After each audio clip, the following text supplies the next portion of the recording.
Ed and Lorraine Warren were two of the world's most famous paranormal investigators.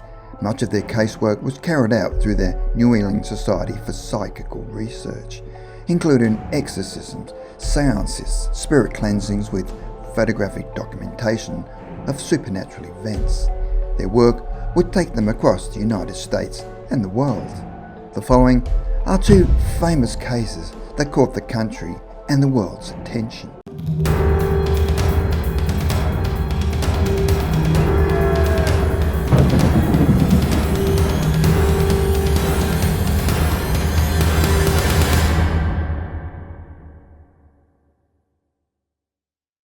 Number 2. The Perron Family Haunting. The movie The Conjuring that the Perron family is based on is possibly scarier than the actual movie itself. Many people that saw the movie believed it was a fictional portrayal of a horror ghost story. However, the true story of The Conjuring has its origins in a horrifying true story that was not only experienced by the Perron family, but was witnessed firsthand by Ed and Lorraine Warren. The main character that the movie concentrated on was the spirit of Bathsheba Thayer, who appeared to be quite evil. In January 1971, when Roger and Carolyn Perron moved their family, including their 5 young daughters, to their new 200-acre 14-room farmhouse in Harrisville, Rhode Island, they were unaware of its allegedly insidious former residence. Originally built in 1736, the country home was once inhabited by Bathsheba Thayer and her 4 children, 3 of whom died young. In that era, there was always a high infant mortality rate, but the circumstances around the children's deaths started to arouse suspicions around the town, where Bathsheba became ostracized by the community, where she was labelled a Satanist and she allegedly hanged herself in her backyard. She was buried in a nearby Baptist cemetery in downtown Harrisville.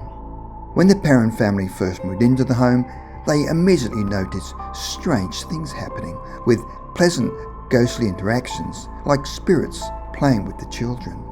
For the most part, they were harmless, but on occasions they were angry.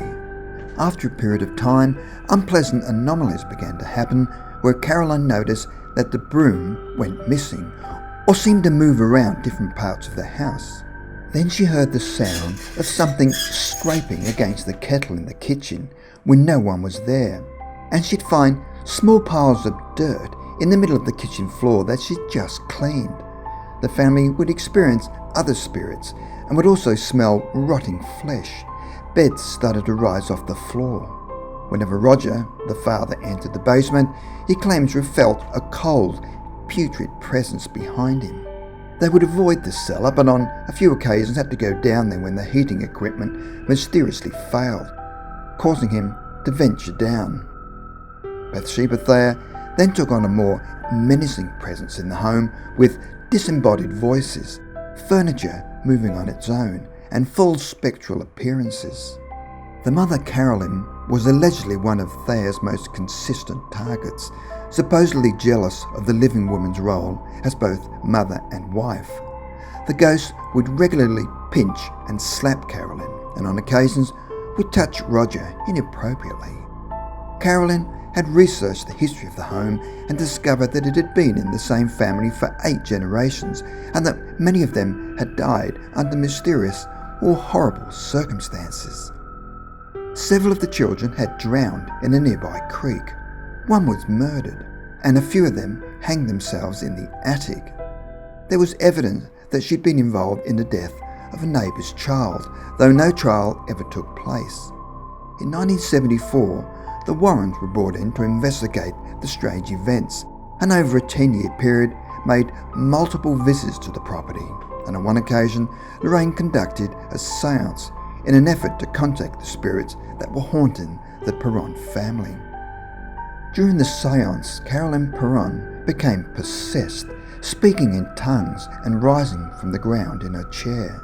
Their daughter Andrea claimed to have secretly witnessed the seance, where she witnessed her mother speaking in a strange language and in a voice that did not sound like her mother.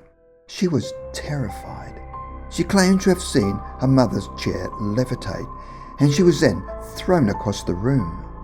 The Baron decided that the presence of the Warrens only aggravated the conditions and Bathsheba's angry spirit, so much that the family eventually asked them to leave. The family continued to live in the house due to financial instability until they were able to move in 1980, at which point the spirit slowly quietened and hauntings ceased. Number 1. The Amityville Case. Quite possibly the most famous of Ed and Lorraine Warren's paranormal investigations case involved the Lutz family. In November 1974, Ronald DeFreo murdered 6 members of his family while they slept in their beds using a .35 caliber rifle. 30 months later, on December the 18th, 1975, the Lutz family moved into DeFreo's home.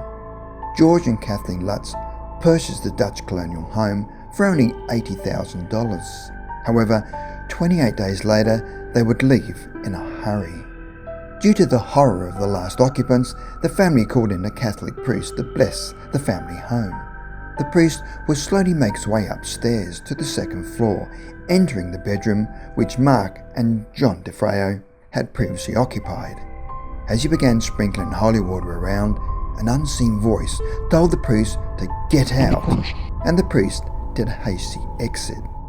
For some unknown reason, the priest did not tell the Lutz family about the voice, but warned them not to use the upstairs room as a bedroom, and on no account let anyone sleep in there. The Lutz family heeded the priest's warnings and turned it into a sewing room. On their first night in the house, it did not take long for unusual happenings to occur. Where the family felt strange sensations, and over a period of just a few days, their personalities would drastically change, and they constantly argued. George felt constantly cold and always stood over the fireplace. Their appearance became disheveled, and their health started to decline. Their daughter spent all of her time in a room playing with an imaginary friend, whom she described as red-eyed pig called Jody, who claimed she could not be seen by anyone unless she wanted them to. Foul odours emanated from different locations of the house, and black stains appeared on the toilets and ceramic fixtures. Kathy was touched by an unseen entity, and a green gelatin substance suddenly appeared throughout the house. Although it was in the middle of winter, a plague of flies appeared in the sewing room.